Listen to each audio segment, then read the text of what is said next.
9 இடத்துல நாங்க இந்த பதிவு குழாய் போட்டு ஆழ்துளை குழாய் போட்டு அதுல இருக்கிற மீத்தேன் ஹைட்ரோ கார்பன் எடுக்கிறதுக்கு நாங்க அனுமதி கொடுத்திருக்கிறோம். அதுக்கப்புறம் ரெண்டாவது பார்ட்ல பதில் சொல்றாரு, for starting any petroleum activity operator has to obtain or get the requisite mining lease transferred from ONGC through the state government. After the grant or transfer of lease to start any actual operations, the operators will have requisite environmental clearances for the state government Ministry of Environment. அதுக்கப்புறம் Forest and Climate Change by following the prescribed process which may involve public hearing also. அதாவது என்னன்னா இதுல முக்கியமான பதில் என்ன அவர் சொல்லியிருக்கிறாருன்னா, ஏதாவது இது போன்ற திட்டத்தை தொடங்கணும்னா மாநில அரசு, எது மாநில அரசு, இங்க தமிழ்நாடு அரசு ONGC நிறுவனத்துக்கு அனுமதி கொடுக்கும். ஒண்ணு. ரெண்டாவது, தமிழ்நாடு அரசு ONGC நிறுவனத்துக்கு ஒப்பந்தம் போடணும், லீஸ் போடணும், ஒப்பந்தம் போடணும். மூணாவது மிக முக்கியமானது என்னன்னா, இந்த பகுதியில மக்களுடைய கருத்துக்களை கேட்கணும். இந்த மக்களுடைய கருத்துக்களை கேட்கணும். கருத்துக்கள் கேட்டாங்களா? கேட்கல. கருத்துக்களை கேட்கல. அதுக்கப்புறம் சுற்றுச்சூழல் அமைச்சகம் இங்க தமிழ்நாட்டிலும் சரி, அங்க இருக்கின்ற டெல்லியிலும் சரி, இந்த அமைச்சகத்துல அனுமதி பெறணும். இந்த 4 திட்டங்கள் 4 வழி இதை ப்ராசஸ் பண்ணணும். இது பண்ண முடியல, எங்க இந்த திட்டமே தொடங்கக்கூடாதுன்னு தெளிவா அவரே பதில் கொடுத்திருக்கிறார். நாடாளுமன்றத்தில் ஒரு அமைச்சர் பொய் சொல்ல முடியாது. பொய் சொன்னா அது மிகப்பெரிய குற்றம். இதனால அவர் இந்த பதில்ல இங்க கருத்துக்களை கேட்கவே இல்லை. அது மட்டும் இல்ல, இங்க சுற்றுச்சூழல் அனுமதி சுற்றுச்சூழல் அனுமதி எப்படி கொடுப்பாங்கன்னா, உங்க கருத்தை கேட்டுதான் நீங்க சரின்னு சொன்னாதான் அதுக்கப்புறம் சுற்றுச்சூழல் அனுமதி கொடுக்க முடியும், இல்லைன்னா கொடுக்க முடியாது.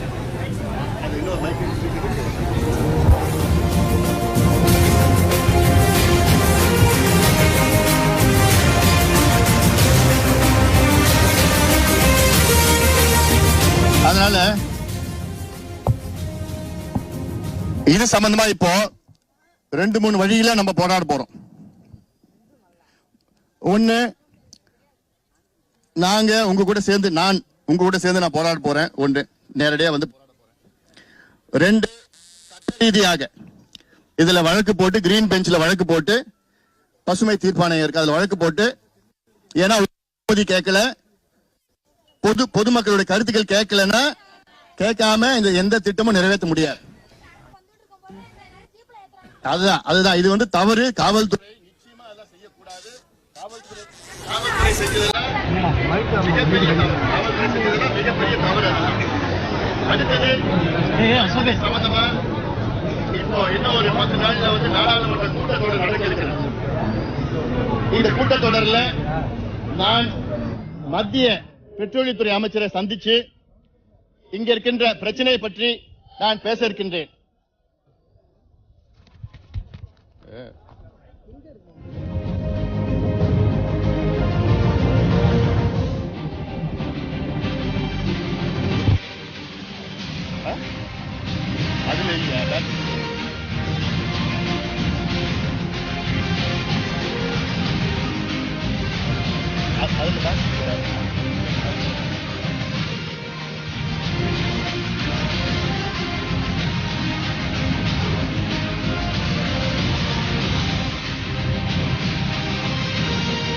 அதுல பார்க்க முடியுமா?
பெட்ரோலியத்துறை அமைச்சர் தர்மேந்திர பிரதான் அவர்களை நேரிலே சந்தித்து இங்க இருக்கின்ற மக்கள் பிரச்சனைகளை பற்றி, உங்களுடைய பிரச்சனைகளை பற்றி சொல்லி இந்த பிரச்சனைகளுக்கு தீர்வு நிச்சயமாக இந்த அன்புமணி ராமதாஸ் கொண்டு வருவேன் என்ற உறுதி உங்களுக்கு நான் தருகின்றேன்.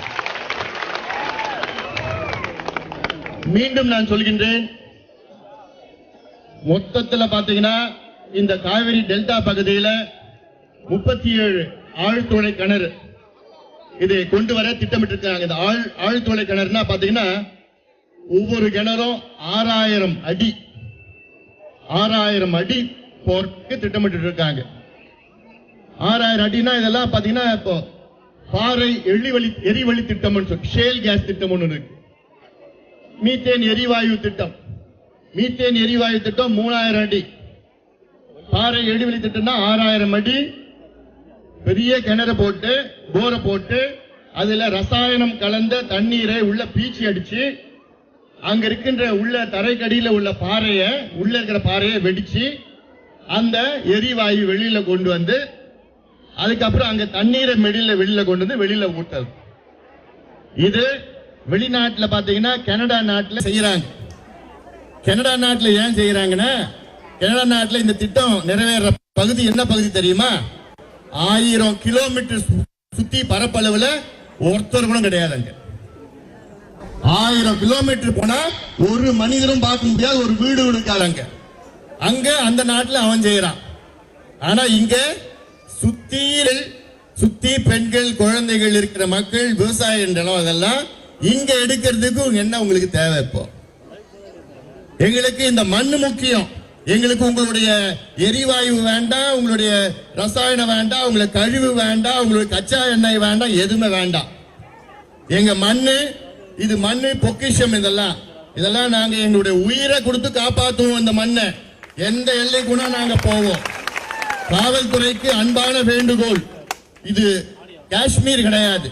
இங்க இருக்கிற மக்கள் நல்ல மக்கள், இன்னும் சொல்ல போனா வெகுளியான மக்கள், பாசமுள்ள பெண்கள், பாசமுள்ள மக்கள் இங்க மக்கள்லாம் இவங்க. ஆனா அதே நேரத்தில் இவங்க கோபப்பட்டாங்கன்னா இந்த நாடு தாங்காது. இவங்க இதுவரைக்கும் அறவழியில அமைதியான முறையில அவங்க உணர்வுகளை வெளிப்படுத்திட்டு இருக்காங்க. அவங்க வீட்டுல கருப்பு கொடி கட்டுறதுக்கு அதுக்கு என்ன, உங்களுக்கு என்ன பிரச்சனை இருக்கு? அது அவங்க வீடு, அவங்க துணி, கருப்பு கொடி கட்டுறது அவங்க உணர்வு, கோபம். வேற எப்படி வெளிப்படுத்தணும்? இல்ல நீங்க சொல்ற மாதிரி ஏதாவது மறியல் பண்ணணும்னா அதுவும் தயாரா இருக்கிறாங்க. ஆனா அதெல்லாம் செய்ய மாட்டாங்க. ஏன்னா அறவழியில போராடிட்டு இருக்காங்க. இதற்கு அவங்கள சிறைக்கு ஜெயில 13 பெண்கள் ஜெயில மொத்தம் 97 பேர். அப்புறம் பேராசிரியர் ஜெயராமன் 109 பேர். அது மட்டும் இல்ல, ஒரு 4 பிள்ளைங்க போனாங்கன்னா உடனே எதுக்கு போற, என்ன இப்ப கெடுபிடிங்க? இவங்க என்ன தப்பு செஞ்சிட்டாங்க? தண்ணிக்காக, உரிமைக்காக இங்க போராடுற மக்கள். இனி காவல்துறை நண்பர்களே, இனி யாரையும் கைது செய்யக்கூடாது. இது என்னுடைய அன்பான வேண்டுகோள். அப்படி செஞ்சீங்கன்னா அடுத்த கட்ட போராட்டத்துக்கு நானே வந்துருவேன். அதனால நான் தயங்க மாட்டேன். ஏன்னா இது அநீதி நடக்குது, அநியாயம் நடக்குது இந்த மண்ணில். யாரும் இந்த மண்ணை நாசப்படுத்துவதற்கு யாருக்கும் உரிமை கிடையாது. அரசாங்கத்துக்கும் அந்த ஆண்டவனுக்கு கூட உரிமை கிடையாது. இது நம்முடைய மண். அதனால இந்த மண்ணை காப்பாற்றுவதற்காக எந்த எல்லைக்குனா போவான் இந்த அன்புமணி ராமதாஸ் போவான். அது கிடையாது. மீண்டும் நம்முடைய கோரிக்கை, அதாவது நான் வரப்ப சொல்லிட்டு இருந்தேன், இந்நேரம் பாட்டாளி மக்கள் கட்சி ஆட்சி இங்க நடந்திருந்ததுன்னா ONGC நிறுவனம் தமிழ்நாட்டில் இருக்க. நினைச்சு பாருங்க, ONGC நிறுவனம் நீங்க கடல்ல எவ்வளவுனா எடுத்துட்டு போங்க, மண்ணில் இருக்காது. இந்த மண்ணு நல்ல சோறு போடுற மண்ணியா இதெல்லாம். இந்த மண்ணை எடுத்து ஒத்திக்கணும், கண்ணில் ஒத்திக்கணும் அந்த மண்ணை. அப்படிப்பட்ட மண்ணை இதுல நாசப்படுத்திட்டு இருக்கீங்களே, மனசாட்சி இல்லையா உங்களுக்குலாம்? ஆனா ஒண்ணு, இந்த பிரச்சனைய தமிழக அரசுக்கு எடுத்துட்டு போனா அதுல ஒன்னும் எந்த பிரயோஜனம் இருக்குமா? என்ன ஒன்னும் ஆக போறது கிடையாது, எந்த பிரயோஜனம் கிடையாது. அதனால இதையெல்லாம் நிச்சயமாக நாம் எல்லோரும் ஒன்று கூடுவோம். இந்த பிரச்சனை ஏதோ கட்சி பிரச்சனையோ, அரசியல் பிரச்சனையோ, ஜாதி பிரச்சனையோ, மத பிரச்சனையோ, இன பிரச்சனையோ, மொழி பிரச்சனையோ கிடையாது. இது எங்களுடைய மண்ணு பிரச்சனை, எங்களுடைய வாழ்வாதார பிரச்சனை, எங்களுடைய குடிநீர் பிரச்சனை. இது குடிநீர் பிரச்சனை. எங்களோட நோக்கம் அடுத்த சந்ததியினருக்கு நல்ல மண்ணை விட்டு செல்லணும். இந்த மண்ணு விவசாய மண்ணு, காலங்காலமா இங்க விவசாயம் இருக்கணும். இந்த மண்ணை மட்டும், இந்த டெல்டா மாவட்டத்தை மட்டும் பாதுகாக்கப்பட்ட வேளாண் மண்டலமா அறிவிச்சிட்டோம்னா யாரும் வர முடியாது, எந்த நிறுவனம் வர முடியாது, சுற்றுச்சூழலை பாதிக்கின்ற எந்த நிறுவனமும் உள்ள நுழைய முடியாது, ஒரு சென்ட் எடுக்க முடியாது, ஒரு போரை போட முடியாது, எந்த திட்டமும் செயல்படுத்த முடியாது. இதுதான் என்னுடைய நோக்கம். நிச்சயமாக அது நிறைவேறும். அதை நாம் எல்லோரும் சேர்ந்து அதை நாம் நிறைவேற்றுவோம். இங்க இருக்கின்ற கதிராமங்கலத்தில் உள்ள அத்துணை பெண்கள், இன்னும் குறிப்பாக இருக்கின்ற என்னுடைய தம்பிகள்லாம், நீங்க எல்லாம் தைரியமா இருங்க, அமைதியா போராடணும். எந்த பிரச்சனையும் வேண்டாம், அமைதியா போராடுங்க. அதுக்கு மேல நீங்க அமைதியா போராடுறதுக்கு மேல காவல்துறையோ அரசாங்கமோ உங்க மேல நடவடிக்கை எடுத்தாங்கன்னா அடுத்த நிமிஷம் இங்க வந்து நிப்பா, அன்புமணி நிப்பாங்க. அது மட்டும் நீங்க ஞாபகம் வச்சுக்க, அது மட்டும் ஞாபகம் வச்சுங்க. அதனால இதெல்லாம் தொடர்ந்து நம்முடைய தேர்தல் அறிக்கையிலே தொடர்ந்து போட்டுட்டு இருக்கோம். போன வருஷம் என்ன பண்ண, நானு தஞ்சாவூர் வந்து ஆலயமணி இங்க இருக்கிறார், உழவர் பேருக்கு அவர் தான் தலைவர், மாநில தலைவர். அவர் வந்து கிட்டத்தட்ட 120 விவசாய சங்கங்களுடன் ஒரு பேச்சுவார்த்தை காலையில இருந்து ராத்திரி வரைக்கும் நடத்தணும். நடத்தி உங்களுடைய கோரிக்கைகள் என்னன்னு அத்துணை கோரிக்கைகள், கிட்டத்தட்ட 60 கோரிக்கைகள் வச்சாங்க. இதெல்லாம் எங்களுடைய கோரிக்கைகள் இல்லை. அந்த கோரிக்கைகள் எல்லாம் ஒரு பாண்டு பேப்பர்ல டைப் அடிச்சு கையெழுத்து போட்டு எனக்கும் விவசாய சங்கங்களுக்கும் ஒரு சமூக ஒப்பந்தத்தை ஏற்படுத்தணும். Social contract between me and farmers association சொல்லிட்டு அதுல என்ன பண்ணிருக்கிறேன், நீங்க எல்லாம் சேர்ந்து அத்துணை விவசாயிகள் சேர்ந்து பாட்டாளி மக்கள் கட்சிக்கு நீங்க ஆதரவு கொடுத்தீங்கன்னா இது ஆட்சிக்கு வந்து 2 ஆண்டு காலத்திலே நான் நிறைவேற்றுவேன், இல்லையே நான் பதவி விலகுவேன் என்று அந்த ஒப்பந்தத்தில் நான் போட்டிருக்கிறேன். ஆனா என்ன நடந்தது, 200-300 என்னதுமா, ஓட்டுக்கு 200-300, ஓட்டுக்கு 200-300. இதுதான் தமிழ்நாடு முழுவதும் 200-300-500 போட்டுட்டு இன்னைக்கு தலையில கை வச்சுக்கிட்டு ஐயோ ஐயோன்னு எல்லாம் இன்னைக்கு உட்கார்ந்துட்டு இருக்காங்க. அதனால இனி அந்த தப்பை யாரும் செய்யக்கூடாது, குறிப்பாக பெண்கள் செய்யக்கூடாது. காரணம் முக்கியமான பிரச்சனை இன்னொரு பிரச்சனை, என்ன பிரச்சனை, மதுக்கடைகள் பிரச்சனை, சாராய பிரச்சனை, உங்களுடைய தாலி பிரச்சனை, இதெல்லாம். அதனால தொடர்ந்து இன்னைக்கு தொடக்கத்திலிருந்து இன்னைக்கு இந்த சாராய கடை, டாஸ்மாக் கடை மூட வேண்டும் என்று யார் போராடி வரா, மருத்துவர் ஐயாவும் பாட்டாளி மக்கள் கட்சியும் நாமளும் போராடிட்டு இருக்கோம். அதனால அந்த தண்ணி வேண்டாம், இந்த தண்ணி வேணும், குடிக்கிற தண்ணி வேணும், அந்த தண்ணி வேண்டாம். எந்த தண்ணி, டாஸ்மாக் தண்ணி வேண்டான்னு அதை நம்ம தொடர்ந்து நம்ம போராடிட்டு வரோம். அந்த வகையில நீங்க எல்லாம் தைரியமா இருங்க, நாங்கெல்லாம் வந்துட்டோம். அதனால தைரியமா இருங்க, உறுதியாக எந்தெந்த லெவல், என்னென்ன லெவல்ல யார் யார் பார்க்கணுமோ, என்னென்ன செய்யணுமோ, அதிகாரி, அமைச்சர், சட்ட ரீதியாக இங்க இருக்கின்ற மற்ற அதிகாரிகள் எல்லாம் பேசி இந்த திட்டத்துக்கு உங்களுக்கு எந்த பாதிப்பும் வராம நிச்சயமா பாத்துக்கிறோம். இந்த திட்டமே வேண்டாம், இங்க மட்டும் கிடையாது, ஒட்டுமொத்த இந்த மாவட்டத்துல ONGC வெளியேறு, ONGC வெளியேறு, ONGC வெளியேறு, ONGC வெளியேறு, அவ்வளவுதான். வெளியேற்றினா போதும், நாங்க பாத்துக்கிறோம். எங்க மண்ணு, எங்க பிள்ளைங்க நல்ல இந்த மண்ணுல வாழணும், காலங்காலமா இந்த மண்ணு அப்படியே இருக்கணும். இவங்க எல்லாத்தையும் உறிஞ்சிக்கிட்டு, தண்ணி எல்லாத்தையும் உறிஞ்சிட்டு, இதை உறிஞ்சிட்டனா நிலம் வந்து 20 அடி கீழே போயிடும், பூகம்பம் வரும், தண்ணி இருக்காது, பாலைவனமா மாறிடும். சோறு போடுற இந்த டெல்டா பகுதி பாலைவனமா மாறுகின்ற சூழல். இதை ஒரு பொழுதும் நாங்கள் விட போவது கிடையாது. தொடர்ந்து பாட்டாளி கட்சியில போராடுவோம். இங்க இருக்கின்ற மேடையில் உள்ள அத்துணை பொறுப்பாளர் தான் இருக்கிறாங்க. கூப்பிட்ட குரலுக்கு ஓடோடி வருவார்கள். எந்த எல்லைக்கு கூட போவோம். எந்த பிரச்சனை, ஜெயிலா எல்லாம் நாங்க பார்க்காத ஜெயிலு கிடையாது. ஜெயில் எத்தனை ஜெயில் விட நாங்க பார்த்து நாங்க தயாரா இருக்கிறோம். நாங்க ஏன்னா இது உங்களுடைய பிரச்சனை, நம்முடைய பிரச்சனை, இது நம்முடைய வாழ்வாதார பிரச்சனை. அந்த வகையில நீங்கள் எல்லாம் தைரியமாக இருங்கள். நாங்கள் இருக்கின்றோம். உங்களுடைய பிரச்சனை தீர்ப்பதற்கு நாங்கள் வந்திருக்கின்றோம். இது திமுகவோ அண்ணா திமுகவால் செய்ய முடியாது. காரணம், இந்த பிரச்சனைக்கு அடித்தளமே திமுக அண்ணா திமுக தான்.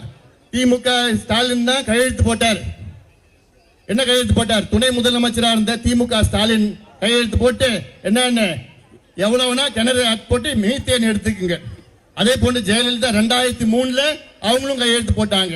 இவரு 2008 இவரும் கையெழுத்து போட்டு 2 பேரும் கையெழுத்து போட்டாங்க. இப்ப அவங்க ஸ்டாலின் வந்து போராடுறாரு. அவர் கையெழுத்து எதிர்த்து அவரே போராடிட்டு இருக்கார். இதெல்லாம் எங்க அடுக்குமா? இதெல்லாம் மக்கள் ஏதோ நீங்க ஏதோ ஒன்றும் தெரியாத மாதிரி அவங்க நினைச்சிட்டு இருக்காங்க. எல்லாம் விவரமா இருக்கிறீங்க. எல்லாம் குறிப்பா என்னுடைய தம்பிகளும் என்னுடைய தங்கைகளும் நல்ல விவரமா இருக்கிறீங்க. இளைஞர்கள் விவரமா இருக்கிறாங்க. அதனால உங்களை யாரும் ஏமாத்த முடியாது. அந்த காலத்துல ஏமாத்திட்டாங்க. உங்க அப்பா அம்மா எல்லாம் ஏமாத்திட்டு சினிமா நடிச்சு நாடகத்துல பாட்டு பாடி வசனம் பேசி அடுக்குமொழியில பேசி உங்களை ஏமாத்திட்டாங்க. கை இப்படி காமிச்சாங்க ஏமாந்துட்டீங்க, இப்படி காமிச்சாங்க ஏமாந்துட்டீங்க. அதனால போதும், ஏமாந்ததெல்லாம் போதும். இனி நீங்க கொஞ்சம் விழித்துக் கொள்ளுங்க. ஏன்னா உங்களை ஏமாளிகள் நினைச்சிட்டு இருக்காங்க. நீங்கள் ஏமாளிகள் கிடையாது, நீங்கள் போராளிகள். நாங்கள் போராளிகள் என்று உங்கள் மனதிலே ஒவ்வொரு மனதிலும் அந்த கோபத்தை நீங்கள் வெளிப்படுத்த வேண்டும். அமைதியான முறையில் வெளிப்படுத்துங்கள். நாங்கள் உங்களோட உறுதுணையாக நாங்கள் பெரியோர்களே, தாய்மார்களே, சகோதரி சகோதரர்களே, பத்திரிகை நண்பர்களே, நிச்சயமாக இது ஒரு சாதாரண பிரச்சனை கிடையாது. இது மிகப்பெரிய ஒரு பிரச்சனை. இது இங்கே இந்த பிரச்சனைக்கு தீர்வு கண்டால்தான் மற்ற ஊர்களில் பிரச்சனைக்கு தீர்வு வரும். இது ஒரு பிள்ளையார் சுழி என்று நாம் சொல்லலாம். அந்த வகையிலே நாம் எல்லோரும் அறவழியிலே போராடுவோம்.